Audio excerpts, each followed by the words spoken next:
Hi, everybody. Welcome to the People for the American Way book club.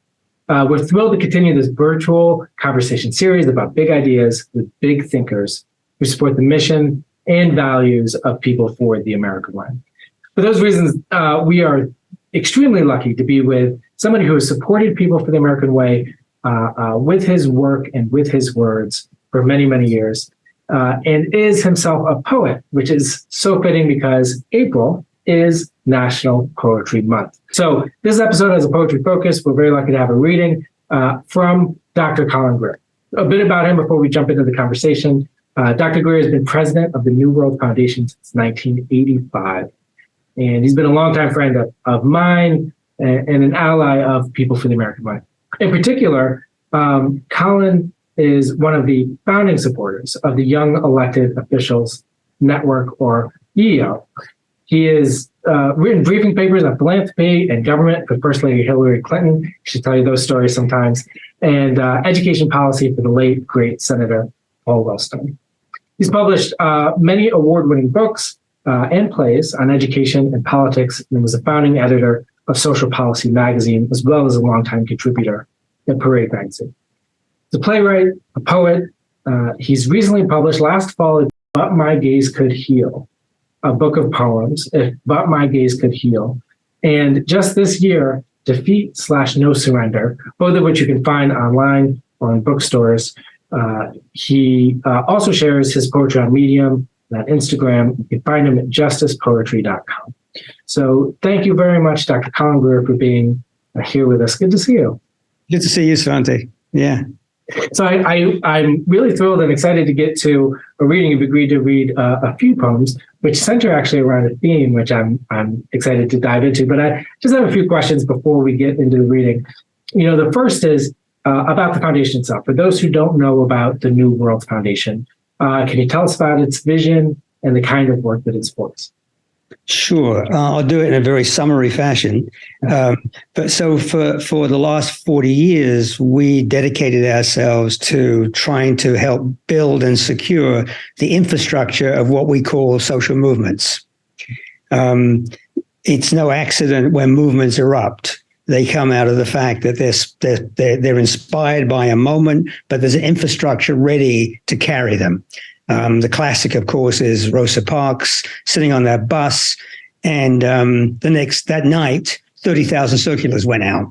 30,000 circulars didn't go out by accident. There was an infrastructure.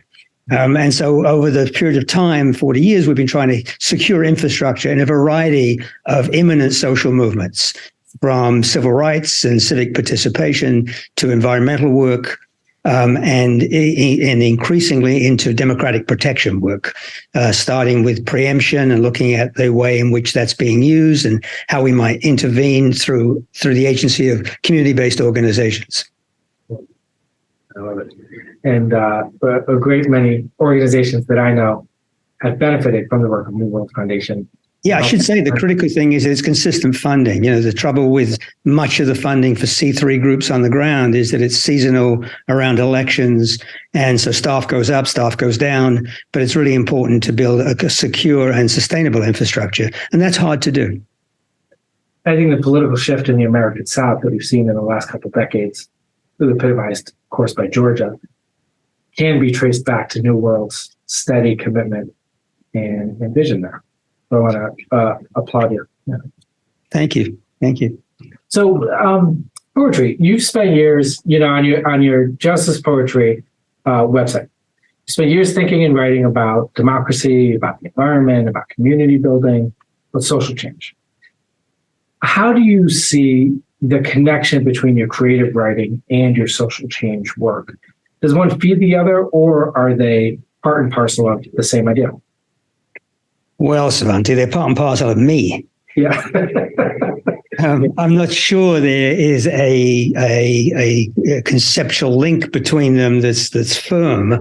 They're united through the fact that I think about these things and spend days talking to activists around the issues that I talked about. And so they come out for me frequently as poetry. They used to come out more frequently as nonfiction writing.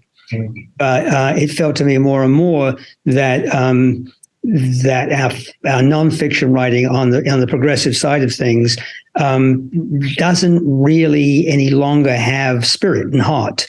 Mm-hmm. It's very technical. It's very much focused on the moment, and often the moment is very compelling. But nevertheless, the driving vision has become something of a desert. And so for me, that desert is filled with poetry. Mm-hmm. And you know, poetry, to pull a quote, you say, you know, poetry helps to push us to the edge of words and the collapse of barriers. Mm-hmm. Can you expound on that? Can you say a little bit more about that? Yeah, a little bit. So words are critical for how we communicate our understanding and our dreams.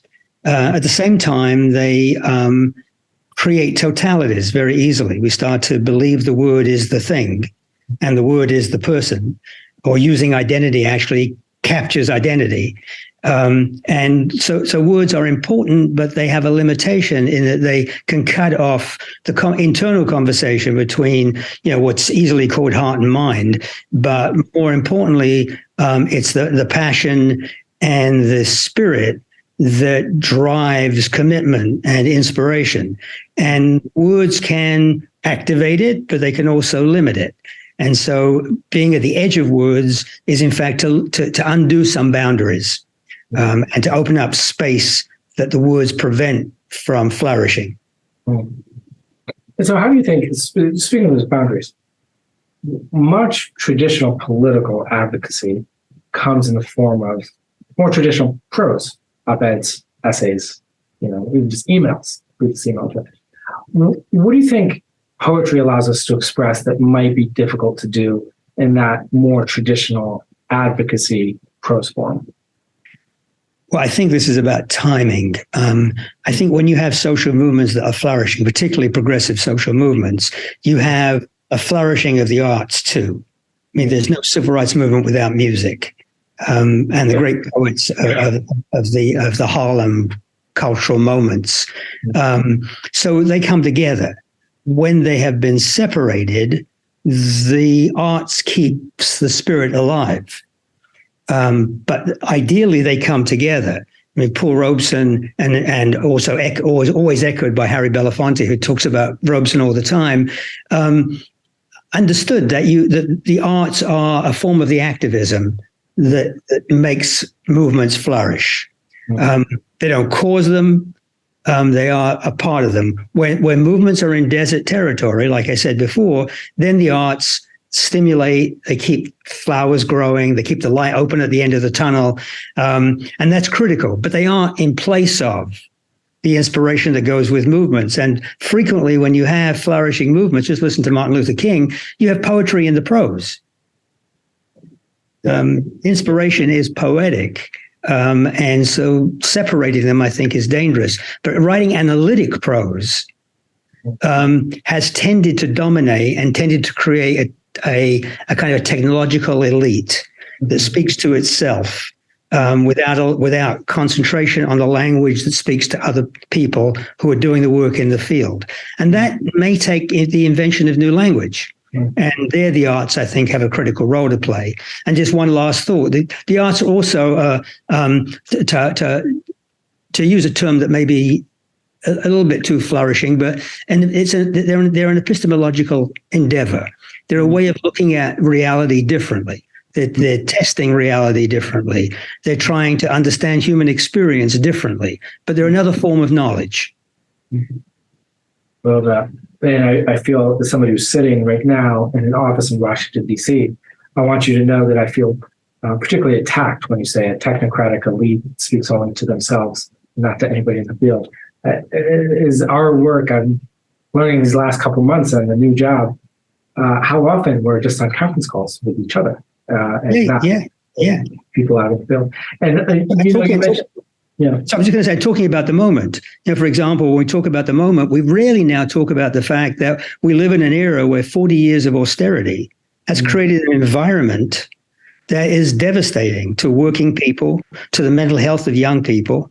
And it's pushed us into a rhetorical mode And in that rhetorical mode, inclusion politics have been separated from material politics.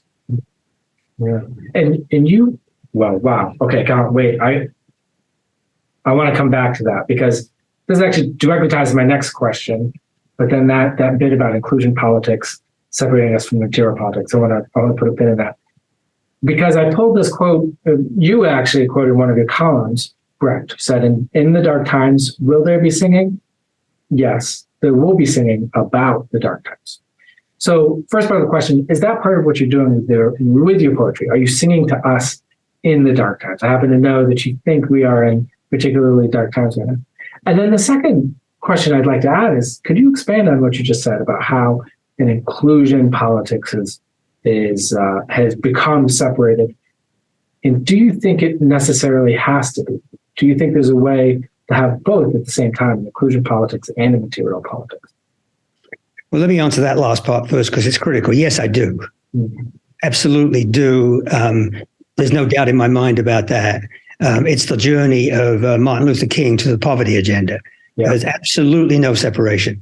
When there's a separation, we have troubles. And we lose. That's the thing. I think when we combine them, we win. Absolutely. When people feel that those two are in contest, then you have trouble. You can't carry a broad universal base. On the Brecht thing, I think two things about that. One, yes, I think we're in darker times in a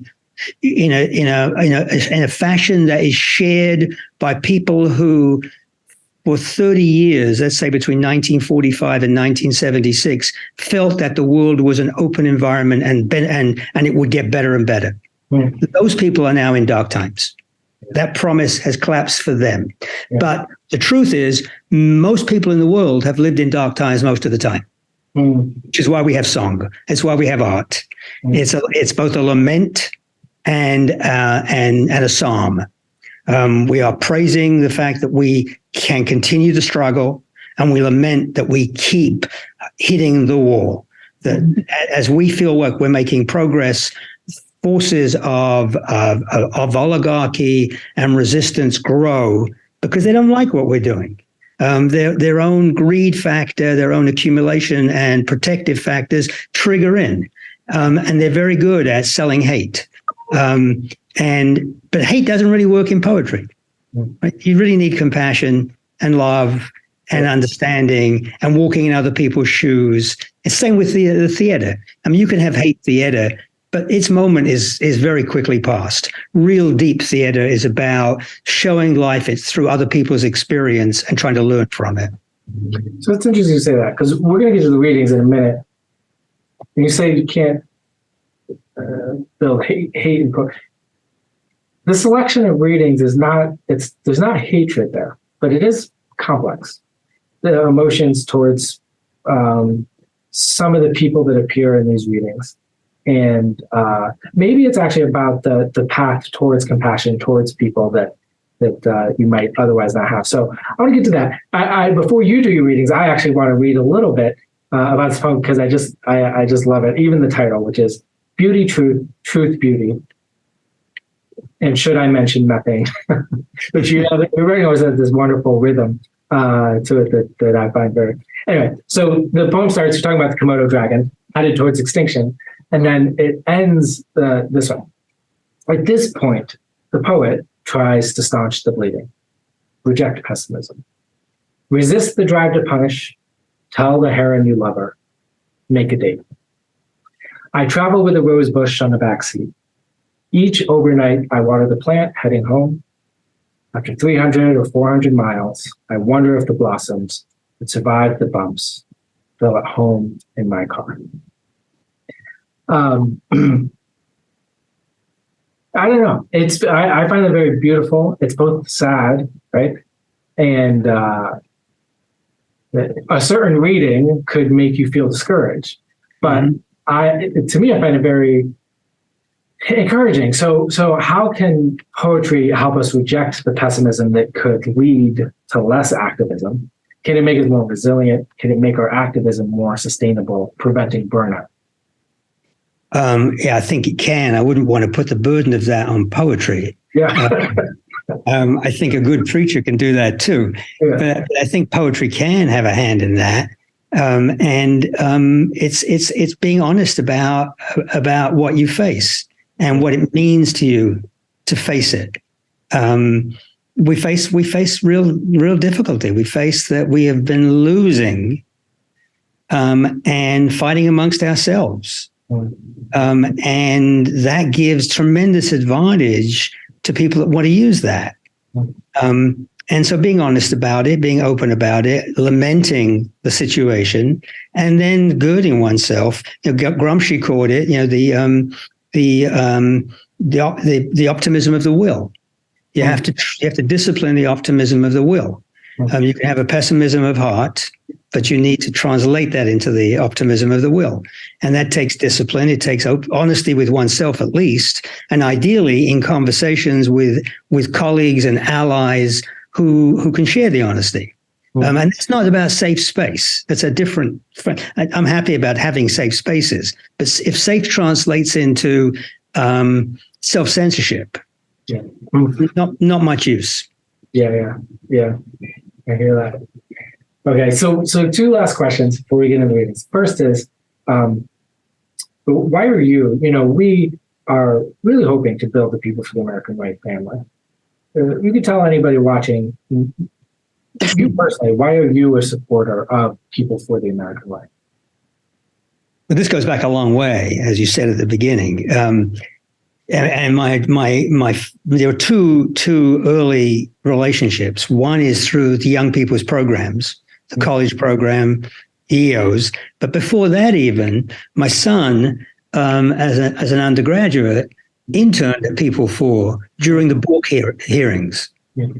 And that was a tremendous moment. And I came to Washington to watch him play in the baseball game between People for American Enterprise, where Bill Bennett was on their team. Really? And so it was quite a thing to cheer against those people. Sure. So it goes back that far and that way. So in a sports event, the contest was both a happy one, but also metaphoric. It was symbolic of a struggle that has emerged over time. And so for me, People for is an anchor in that struggle. It's also the case that Clinton administration was heavily staffed by People for folks that came out of the organization. So I had relationships that mattered. And then of course, the relationship with EO became very rich and exciting. And New World Foundation learned a lot about fellowships and how to build fellowships and invest in young people and young leaders. So there's that trajectory. And then there's the message, the original Norman Lear, and then evolutions of the idea that America is an experiment that rests on free speech and inclusion. And those have to have infrastructure anchors. And one that tries to speak both to the entertainment and news environment as well as the organizing environment is critical, and there are few.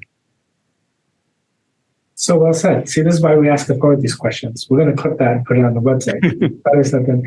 And then the last question: how would you, as Colin Greer, I was going to say newcomer to this country. You've been here longer than I've been alive. Immigrant to this country. How would you define the American way? Well, I feel like it's entrapped in a cul-de-sac right now.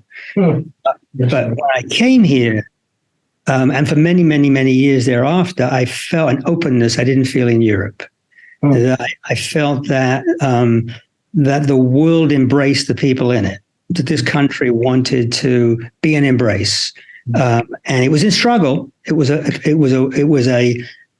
vigilant and engaged struggle for many years. So, I came here during the Vietnam War, civil rights movement activism, moving into environmental activism, moving into the nuclear freeze movement, moving into the anti-apartheid movement. These were moments of embrace. These were periods when the country was alive. There was resistance, of course, but the country was alive to higher purpose.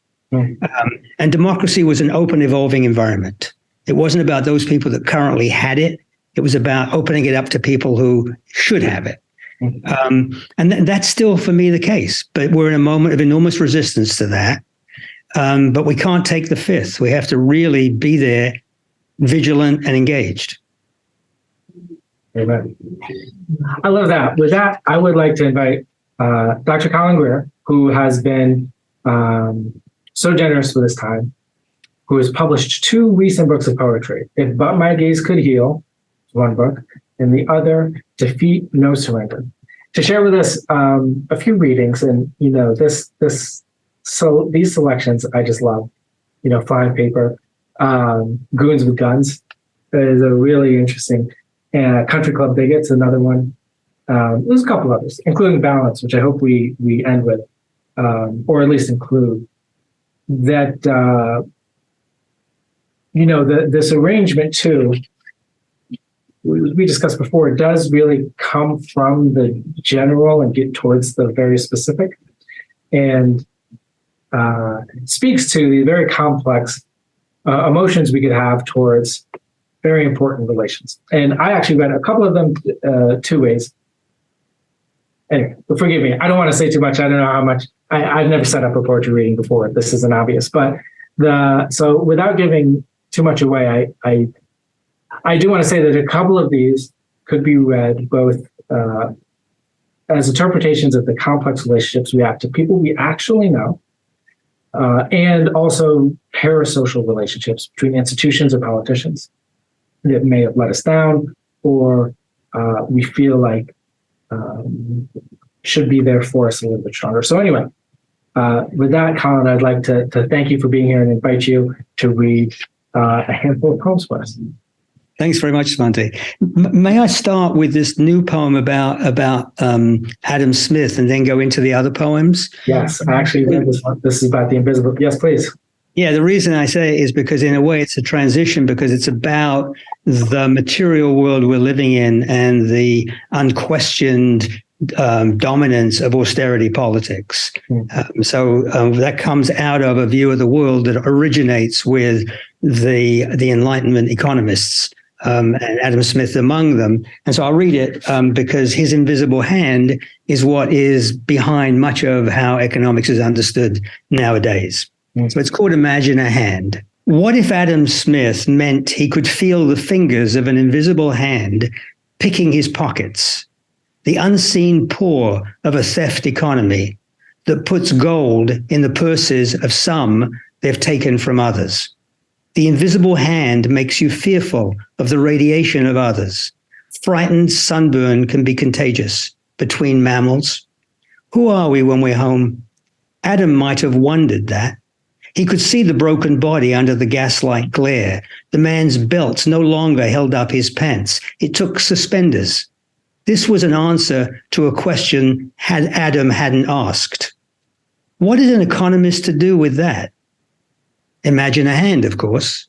These all have, I guess, the thing I would add to what you said is that there's some sense that we are in the other, even when the other is in opposition to us. There's some piece of that we share that we could usefully pay attention to. Yeah.